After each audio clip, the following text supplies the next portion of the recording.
Hello everyone, nice to be back here again. Okay, timely, interesting topic again. Hypertension. Siguro marami na kayo na high blood dyan dito sa mga nangyayari dito sa Pilipinas.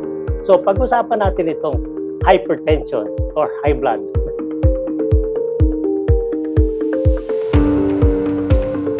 Actually, they are similar terms, but hypertension is basically a medical term. High blood is the common term that people use on the street, the layman's understanding.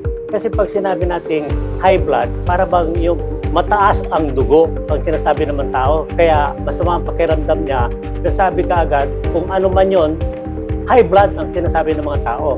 Tapos sine-check ng mga doktor, ang nagiging result ng check-up, mataas nga yung blood pressure. Kaya nagiging hypertension na.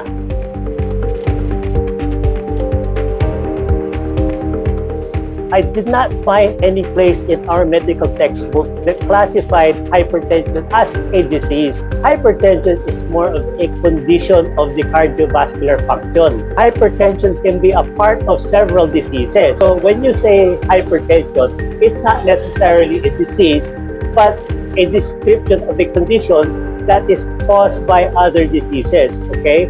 So, hypertension, pwede yan cause, pwede din yan effect. Okay? So, it's basically just a condition.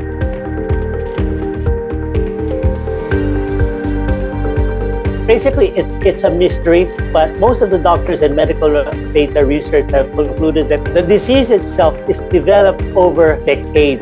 We don't develop the hypertensive condition over 1 day, 1 week, 1 month. Most of the medical specialists have studied hypertension, and they have concluded this situation, which we call hypertension, develops over a long period of time. When you look at the causes of hypertension, you will see all of the cases of hypertension have what we call the chronic vascular endothelial damage. That's very high tech, but how I can clarify this is by saying that over a long period of time, let's say starting from 20 years of age to 40 years of age, that's like 20 years already, damage occurs inside of the blood vessels, which causes the blood vessel to react in certain ways. It can actually accumulate fats, and the lumen of the vessel will become smaller and smaller over a long period of time. So in the beginning, you will not feel the symptoms of hypertension, but after like about 10 years of this continuous damage, then you will start to feel the symptoms of hypertension. So it develops over a long period of time and not suddenly.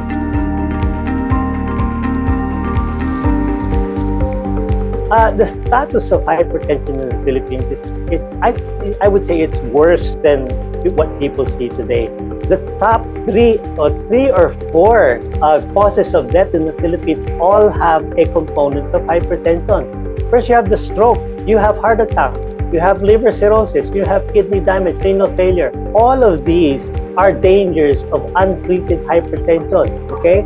So when you have hypertension that has been long-standing, you have a persistent problem with your brain artery, which eventually leads to aneurysms, the ballooning out of blood vessels in your brain, which will cause a stroke. Okay? The other is the heart attack, which is caused by poor circulation in your heart. Liver cirrhosis is the same. When you have damage to vessels because of hypertension in the liver, you end up with liver cirrhosis, which can actually become cancer. And very frequently and more than often today, our cities now are flooded with dialysis centers. This is because of long-standing hypertension, which causes what we know as the chronic kidney disease. So these are the most serious dangers of untreated hypertension. The role of Ecarma is because of its actions of anti-oxidation and anti-inflammatory. Hypertension can be prevented. Yes, but with early detection, and I would say before the age of 40. Okay? So it's very important to convince our younger generation to start early with attention of this particular condition. If you allow yourself to enjoy what we call the risk factors, I would say enjoy the risk factors. What are the risk factors? Stress, smoking, vices, drinking, poor nutrition, things like that, okay? The young should be taught that if you start now, then in the next 10 years, you can prevent this condition of hypertension. If you can prevent hypertension, you can prevent the rest of the diseases that come from hypertension, which is the top 4 in the the highest causes of death in the Philippines. So can hypertension be prevented? Yes, it can be prevented when you start early enough, but if it's already there and you're in advanced age, you can try to prevent it becoming worse. You can prevent the progression to a worse state and protect other organs that can be involved if you do not try to manage your hypertension as early as you has been detected.